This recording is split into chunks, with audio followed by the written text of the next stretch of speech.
How was your day? I hope it wasn't as stressful as mine. Look at my face. Oh my God. Okay. So, no matter how stressful the day was, we have to do this challenge. Yes, we must complete this challenge today. Yes, one chapter a day keeps ignorance away. That I kept reminding myself. In as much as I wanted to postpone this reading, I was like, no, no, no, no. We must do it. We must do it. We must do it. We must do it. Yes, yes, yes. So welcome back to day 4, and we are on chapter 4 of how to win friends and influence people. Okay, guys, so I need you to join me. Like I told you, you have so much to gain from reading a book. Just 1 hour and one chapter.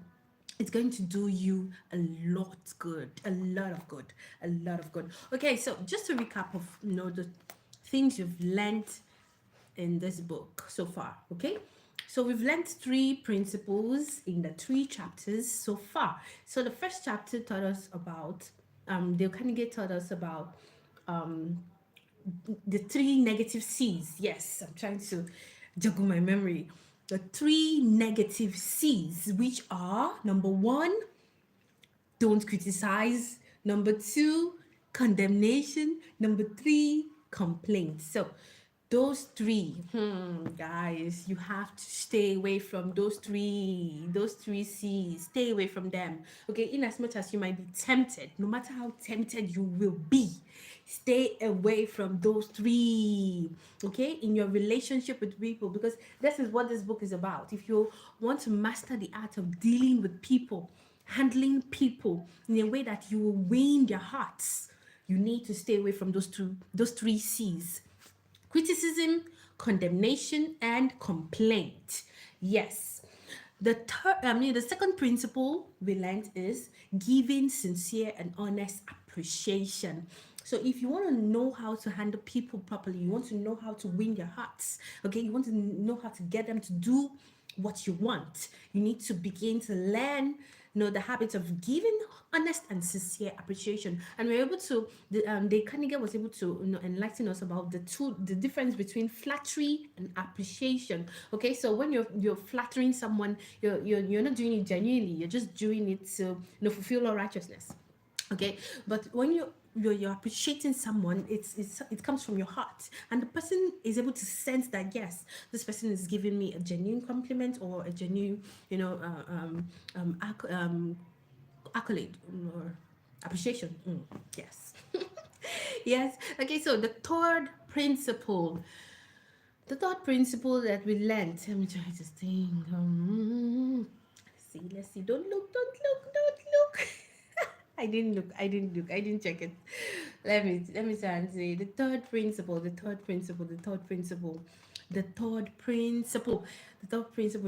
coming. Yes, I remember.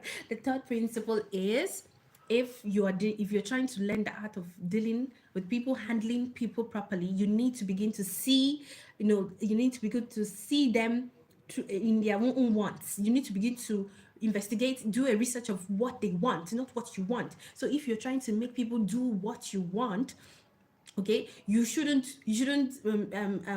make them do it and according to your own desires. You have to think about their own desires, their own wants. Okay, yes, make sure you put yourself in their shoes. What would they want? So for instance, yesterday, I gave an example of a father who is trying to make the child eat breakfast in the morning before going to work or before going to school. Okay, so you want to make the child eat and the child is refusing to eat. So you need to begin to do a reflection. You need to begin to ask yourself, what is making this child not eat? No matter how much you shout, no matter how much you force, that child will not eat that food properly. Not with even if the child ends up eating it, it's not going to digest well. So you need to ask yourself. You need to be able to ponder, and you can ask your child, why what do you want? What do you want me to do? Like, is there something that you want me to do that I've not done? Okay, so you need to begin to see things from the person's angle, okay, from their perspective, from their needs, from their wants. That is how you can be able to make people do what you want. Okay, Yes, so let's go to chapter 4. So, chapter 4. Um, yes, in Dale Carnegie's book, How to Win Friends and Influence People, it's part 2. Part 2. Okay, so we call it part 2. Okay, but we can still call it chapter 1. Now I'm in chapter 4. Still something.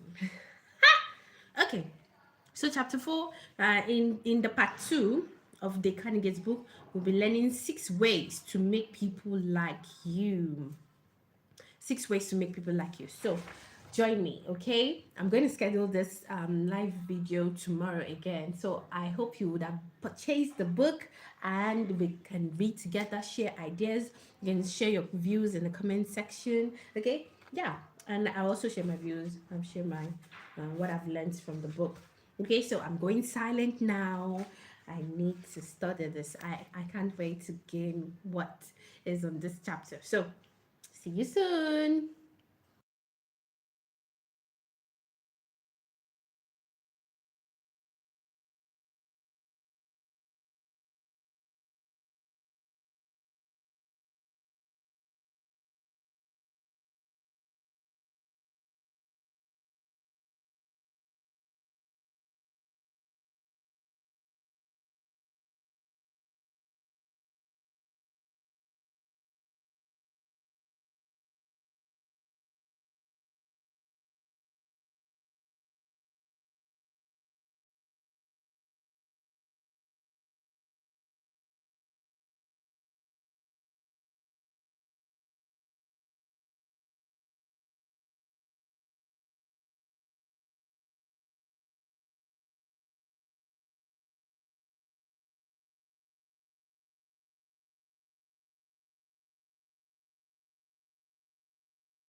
Yes, I'm back.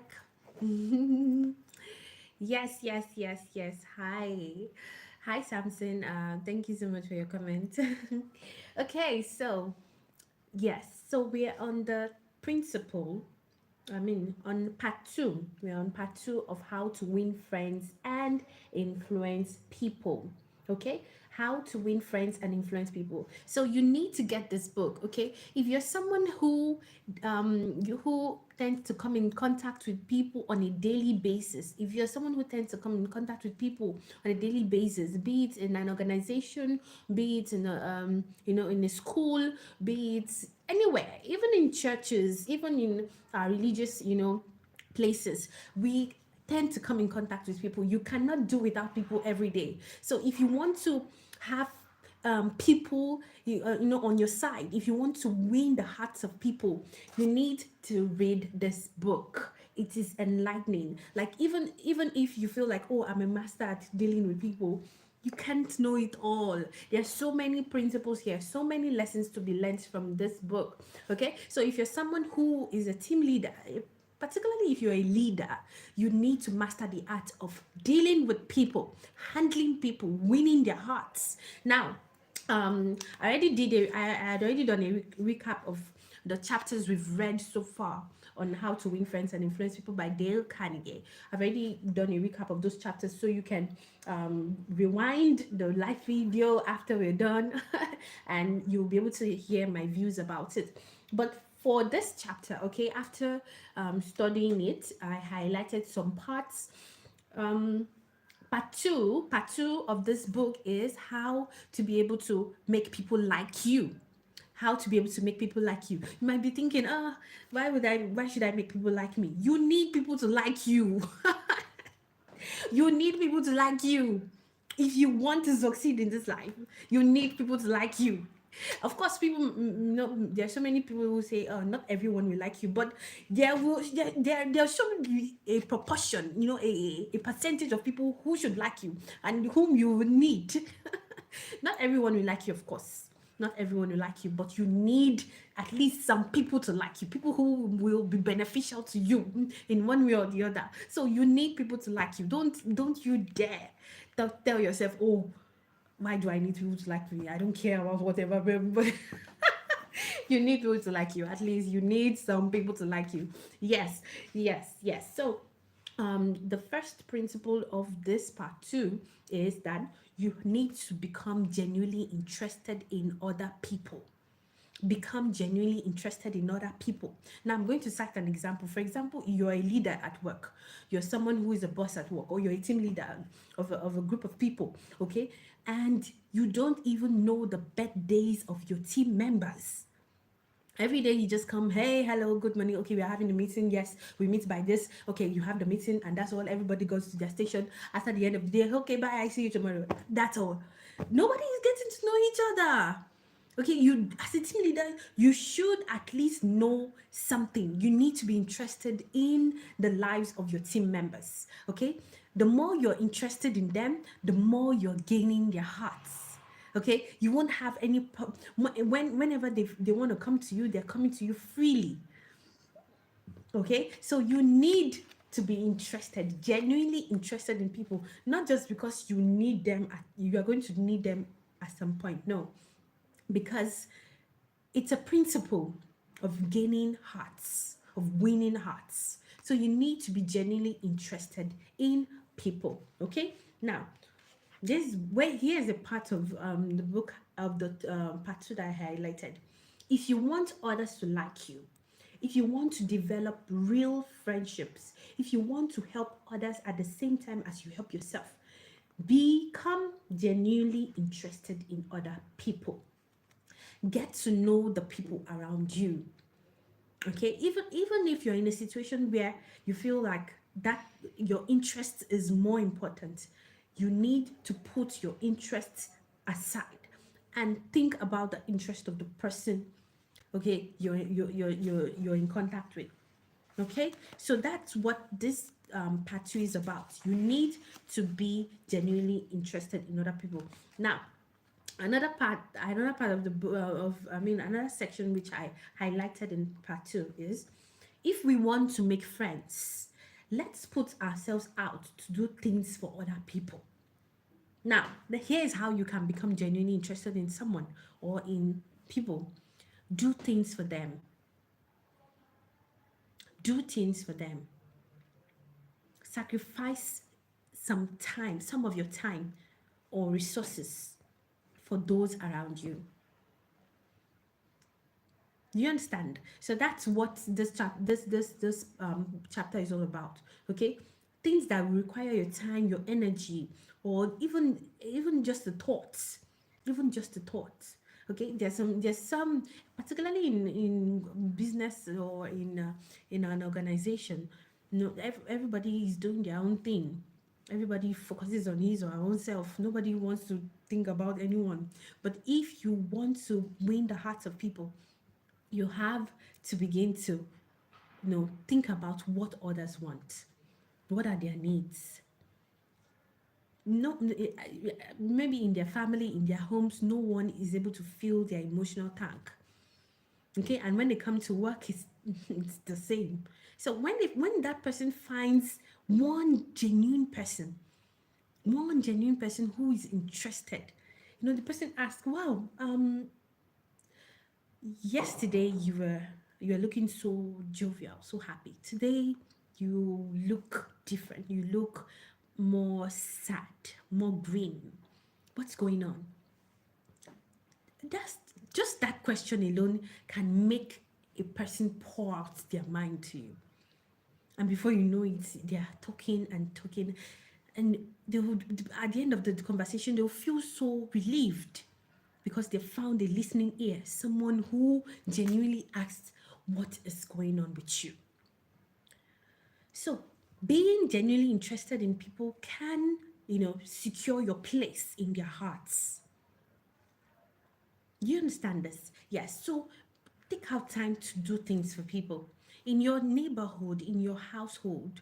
Okay, now there might be an elderly couple, or there might be, someone who you've noticed, you've observed, wow, there's something going on with this neighbor, or this neighbor looks like he or she needs help with this, things. You can be able to render help as much as you can. Okay, yeah, so that's how you can be able to make people like you. So if you're the kind of person that, oh, nobody likes me, everybody just treats me like this, like that, nobody cares about me, nobody likes me, if you feel like nobody likes you, then you are thinking only about yourself. Because everybody, that's just the candid truth. Everybody thinks about themselves. Everybody thinks about, there was a statistics about, phone calls, about a telephone company, who and they made they decided to do a research of the word that is more popular in every phone call conversation. That one word that is the most popular, the most said word, and that word was I I. So so everybody thinks about themselves. Nobody thinks about anyone. So if you want to make people like you need to begin to stop thinking about yourself and start thinking about what people want. Start thinking about others. That is how you can make people like you. So if you're saying nobody likes me, do you like anyone? Do you know the needs of those that you're saying they don't like you? Do you know their interests? Do you know their wants? Do you know their troubles? Do you need to begin to look at that other side, stop looking at yourself. Stop thinking about yourself. Okay? I have to use this word, quit being selfish. Quit being selfish. Quit being selfish and start thinking about the other side. That is how that's one of the ways you can make people like you. Okay? Yes. So now here is a mental task. Here's a homework for us. Okay, here's a homework for us. And that's something that Dale Carnegie has suggested for us to, we can do, we can engage in. Whenever you are receiving a call, Whenever you're receiving a call, hello, hello, did you see the difference? Hello, hello. Did you see the difference in the tones? So whenever you're receiving a call and you're like, hello, the other person at the other line would be like, the voice alone has already demotivated the person. You understand? So your tone matters. How you're able to, talk to people matters as well. The tone you use in talking with people matters. Whenever you come to the office, hi everyone. People who are already having a bad day, they begin to smile and their day becomes bright. But whenever you come into, in the office or you enter the classroom and you're like, hi, hi, hi. Who is going to answer you? Okay? So, your tone matters as well. So you have to begin to learn how to be, how to present that genuine look, and your genuineness will be sensed in your tone and how you speak. Yes, that's just the candid truth. Okay, so that's all for today. I hope you're able to gain something from this book, from this chapter today. Yeah, so like I said, we're going to meet again tomorrow, same time. One chapter a day keeps ignorance away. So if you'd like to participate, I'm just grateful to many who are participating right now, who are joining me on this live video, on this book challenge, book reading challenge. You're doing well. God bless you. Okay, you're doing well. Investing on yourself is going to yield dividends you never would have expected. Yes, so keep it up. Okay, let's meet tomorrow again, and we'll continue how to win friends and friends people. And I'm so excited. Sorry, I'm so I'm so excited. I can't wait for tomorrow already. All right, so see you guys. Okay, take care. Be good. Don't forget our homework. Don't forget our homework. The homework is, whenever you're receiving a call, watch your tone. Okay, your tone matters. Your tone matters. So the next call you receive, make sure the person feels that enthusiasm. Okay, the person feels that pleasantness.